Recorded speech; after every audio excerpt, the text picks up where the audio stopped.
প্রবাসী আছে যাদের জীবনে পুরুষ তার প্রতি সবচেয়ে বেশি আটকায় যায় যে আনুগত্যশীল। আনুগত্যশীল নারীর কোনো অল্টারনেটিভ নাই।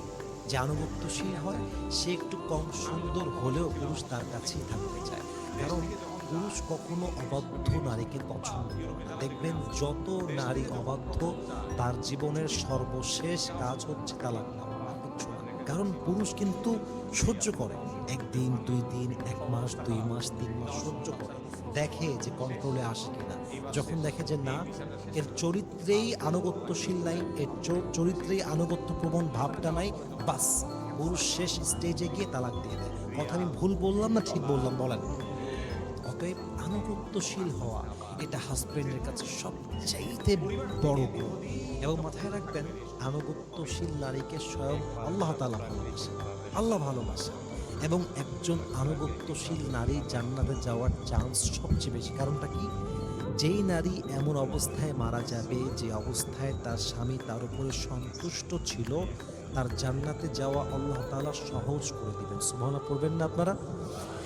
ইভেন হাদিসে এটা আসছে, যদি কোনো নারী এমন অবস্থায় মারা যায় যখন তার স্বামী তার উপর নারাজ ছিল, আল্লাহর জান্নাত তার জন্য হারাম হয়ে যাবে।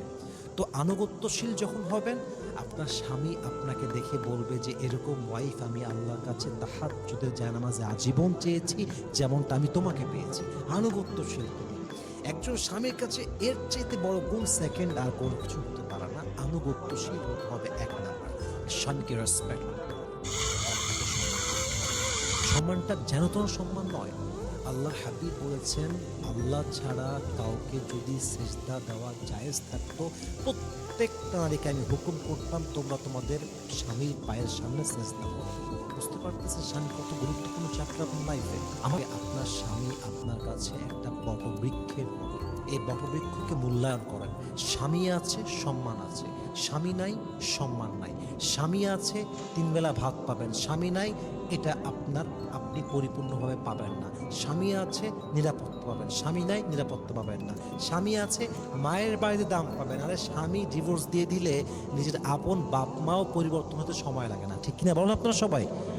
So respect your husband from your heart. স্বামীকে মন থেকে সম্মান করতে হবে। তবে হ্যাঁ, নারীর সম্মান একরকম, পুরুষের সম্মান কিন্তু আর এক রকম।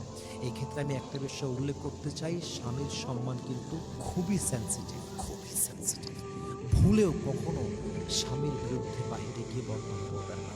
ভুলেও কখনো স্বামীর বিরুদ্ধে ফেসবুকে গিয়ে লেখালেখি করতে যাবেন না। মনে রাখবেন, ভার্চুয়াল লাইফ একরকম, রিয়েল লাইফ একরকম।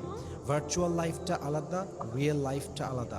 ফেসবুকে একটা কমেন্ট পাওয়ার জন্য, একটা শেয়ার পাওয়ার জন্য, লাইক পাওয়ার জন্য পোস্ট দিবেন, ওটা ওখানে ভালো লাগবে, বাট তারপরের দিন দেখবেন আপনার স্বামী আপনাকে সুন্দর করে ডিভোর্স